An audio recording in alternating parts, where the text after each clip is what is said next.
You don't know yourself. And that's not a philosophical idea. That's a psychological problem, because the part of you you don't know is already running your life. Not your choices, not your intentions, your behavior. And once you see how this works, you don't go back to normal thinking. You think you know who you are, but what you actually know is what you allow yourself to be. I'm calm, I'm logical, I don't get emotional. These are not truths, they are edits. Carl Jung made a disturbing observation. The conscious personality is not the full self. It's a selection, a filtered version of reality. Because to become calm, you had to remove anger. To become strong, you had to remove vulnerability. To become independent, you had to remove need. And what happens to everything you remove? It doesn't disappear. It gets stored. Jung called this structure the shadow. And here's where most people misunderstand it. It's not darkness. It's everything you refused to become aware of. You didn't become one self. You split into two, and you only know one of them. Let's make this real. A child expresses anger, loud, direct, unfiltered. Then something happens. Punishment, rejection, shame. Sigmund Freud called this repression. The mind solves the problem instantly. If this causes pain, remove it from awareness. So the anger doesn't disappear. It disappears from visibility, not existence. And this is the mistake, because what you don't see still acts. So the child adapts. I'm not angry. I'm easygoing. I'm calm. But underneath that adaptation, something continues developing, unseen, unmanaged, unintegrated. What you bury doesn't stay silent. It learns timing. Now, fast forward into adulthood. You think you are stable, but your system isn't stable. It's compressed, and compressed systems don't stay quiet. They leak, not randomly, predictably. You overreact to small things. You feel emotions that don't match the situation. You repeat the same relational patterns. You sabotage things you consciously want. And then you say, I don't know why I did that. But Jung would say, you didn't do it. Something in you did.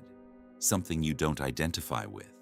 Something you've excluded from your identity. This is where identity becomes dangerous. Because the more certain you are about who you are, the less you see what you are not. And what you are not seeing is what's driving you. You are not reacting to life. You are reacting to yourself. Now we reach the most uncomfortable mechanism, projection. When you reject something in yourself, you don't lose it, you externalize it, you start seeing it in others and reacting to it intensely. The arrogant person, the needy person, the overly emotional person. Why do they disturb you so much? Because they are activating something internal, not identical, but related. A suppressed tendency, a denied impulse, a forbidden possibility. Jung's observation was precise. The strength of your emotional reaction is proportional to unconscious involvement. Meaning, the more you deny it in yourself, the more violently you perceive it in others. What triggers you externally is often unresolved internally. Now, here's where things get structural. You don't just have a shadow, you also build a mask, a persona, a social identity designed to function, the responsible one, the rational one, the stable one. It works until it doesn't, because everything the persona excludes doesn't vanish. It accumulates pressure, and over time, the system destabilizes. So the more controlled you appear externally, the more chaotic you become internally. Not because you're weak, because you are divided. The stronger your mask, the louder your unconscious becomes. Sigmund Freud called it the return of the repressed. What gets pushed down comes back, but not directly. It returns disguised, as decisions you don't understand, as emotional reactions you can't explain. as repeated patterns you can't break. Jung saw this on a larger scale. People don't just repeat feelings. They repeat life structures, same relationship dynamics, same failures, same internal conflicts, different context, same pattern. And it feels like fate. But it isn't fate. It's repetition. What feels like destiny is often just unintegrated psychology. The problem is not that you have a shadow. Everyone does. The problem is you believe you don't. Because the moment you say, "I'm not like that," you stop observing. And what you stop observing doesn't stop existing. It just stops being controlled.